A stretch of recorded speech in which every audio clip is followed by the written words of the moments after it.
we multiply by e to the complex eigenvalue, and it gives us this real part and then I times this other real part. Those are separately real solutions, and that's how we formulate the answer, right? Like that.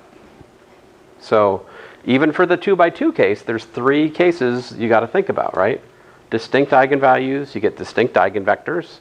Sum of eigensolutions, great. If it's a repeated eigenvalue, there's 2 possibilities. One possibility is it's diagonal.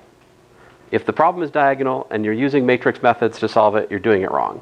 If it's diagonal, you just write the answer down, because diagonal would mean you've got like dx dt equals to 3x, and dy dt is equal to 3y. There's no intertwangling of the equations, right? You just write the solution down in that case if it's diagonal. I wouldn't ask that because it's not interesting. The other possibility, of course, is you have an eigenvalue repeated, but it's not diagonal. In this case, there will always be one eigenvector and one generalized eigenvector of order 2. So you have to do like we did in the previous problem. Other case, you have a complex eigenvalue, then it's like this. Those are the 3 common cases for 2 differential equations, 2 linear differential equations first order, right? Now, when we get to a 3 by 3 problem, it gets harder, right? Because the characteristic equation is cubic, right? So it's more troublesome to factor it sometimes.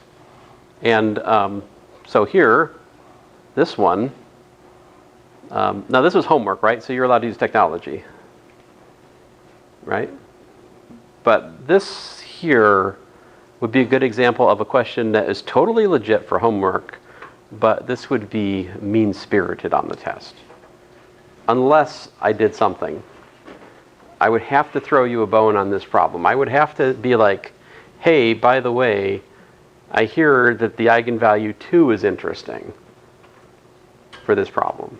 I have to give you information about the eigenvalue. If I do that, then you can factor something out of the characteristic equation. All of a sudden it becomes not impossible to solve. But I don't think that factoring a cubic in the wild is a reasonable problem for any of us on a timed test. You know, like, how do you so here, like going back up to here, right, just forget about this stuff. Like, can you factor that? I mean, I can't, right? The reason I could factor this is I knew where I was going, all right? Now, that said, one way I can give you a 3 by 3 problem and make it relatively easy is simply to circumvent the characteristic equation. I can simply tell you, hey, eigenvalues of this matrix are blah, blah, and blah. And I can just leave it to you to find the eigenvectors. See, all of a sudden, that's not as bad a problem. And you can write down the solutions from there. Or, better yet, I can even give you the 3 eigenvectors and ask you to write down the solution. Then all you have to do is put things together, right? Just the final step in the assembly process. That's even easier. And sometimes when I'm doing that, rather than giving you an explicit matrix and an explicit vector, I just do it symbolically.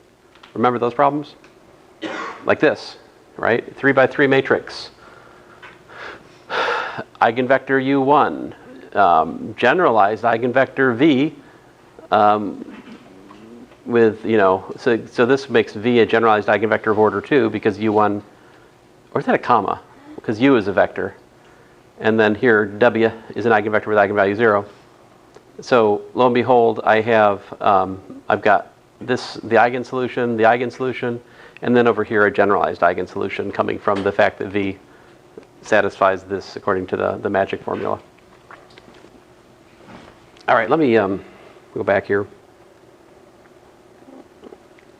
So this problem here, problem 63, is, yeah, it's 3 by 3, but this is actually a relatively easy one if you look at it, because the eigenvalue is 3. It's repeated, right? And if you look at it, if you look at A minus 3i, you can easily see that E1 is an eigenvector, E2 is a generalized eigenvector of order 2, and E3 is a generalized eigenvector of order 3. So basically, in this situation, if you multiply by E1, you get this. If you multiply by E2, you pick up 2 terms. If you multiply by E3, you pick up 3 terms. This is what's called a 3-chain. This matrix is actually as was said earlier, the Jordan form. I don't know if I used those words in here before. Did I talk about Jordan form in here? Or did I just talk? I know I talked about generalized eigenvectors. Surely I did that. Yeah.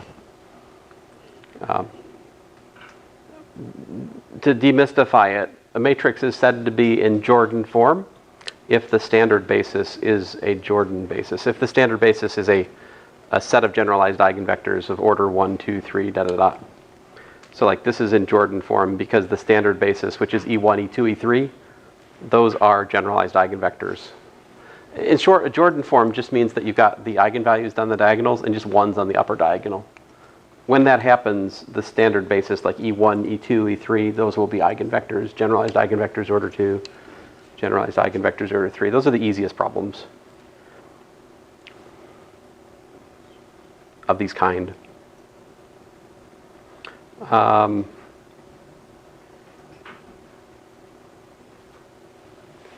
Yes.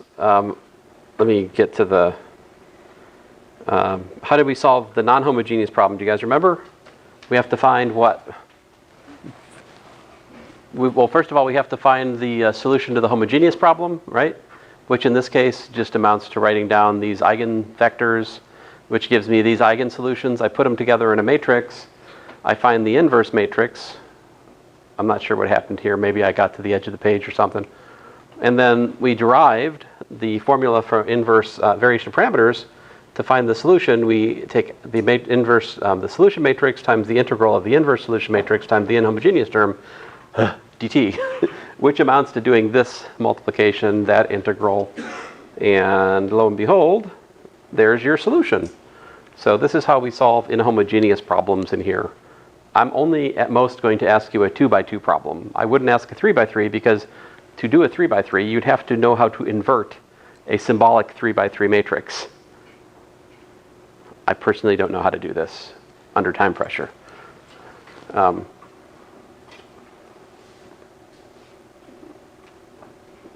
right.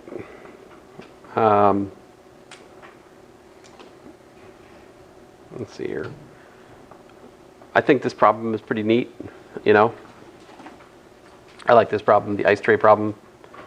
It's kind of cool how it worked out, right? So we had these three differential equations, right? They're linear. And, you know, a nice exercise in modeling, right? The difference between the heights of the water inform the, you know, the flow rate from one to the other, in and out. And so that gives us this 3x3 matrix, and we can calculate the eigenvalues. They turn out to be 0, -1, and -3, which then, if we calculate the eigenvectors, turn out to be 1, 1, 1, 1, 0, -1, and 1, -2, 1. And so my solution is just this, right? And this is very satisfying because as time goes to infinity, what happens? This piece goes to 0, gone, right? This piece goes to 0 because it's e to the -3t. What are you left with? 1, 1, 1, right? So as time goes on, the water levels just even out, just like you'd expect, right? So I know, I like it a lot. Ah, yes, the Bobslovakia problem. It's very exciting. So we have an arms race between the Leaf Village and Bobslovakia. And so again, this is a inhomogeneous problem. So the solution, I think I used the, oh, look, what did I do here? Here, I think I found the particular solution in a somewhat sneaky way. I may have just, man, what did I do? It's been a minute since I wrote this. Where's this coming from? I mean, that is the differential equation, right? So I solve this. So I'm saying xp. How did I get that? That's what I keep asking every week. Huh. It looks like I'm saying xp prime is 0. Are you using the big X of t times big X inverse of t? Well, I thought I might be doing that, but I'm now very leery of this step. Where's this coming from?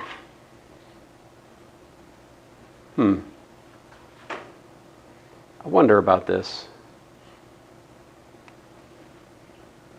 Yeah, I don't see that I'm doing variation of parameters here, right? But I feel like I should be. Did I do it down here?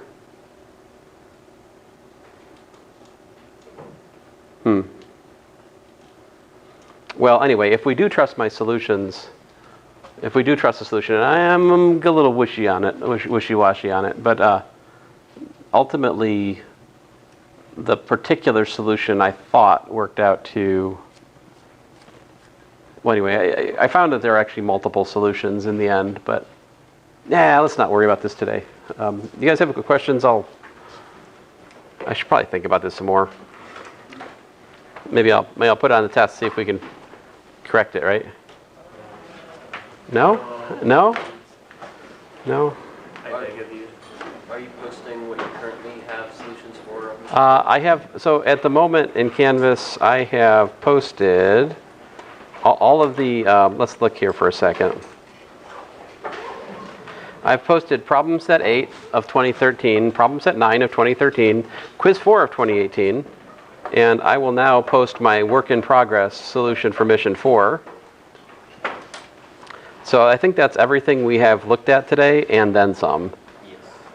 So I think that probably should be plenty for you guys to get, you know. Oh yeah, my other quick credits coming. Can somebody turn off the camera for me?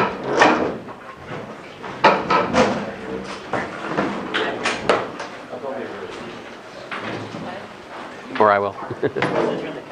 Did you already turn it off or no? Oh yeah. Yeah. Got it?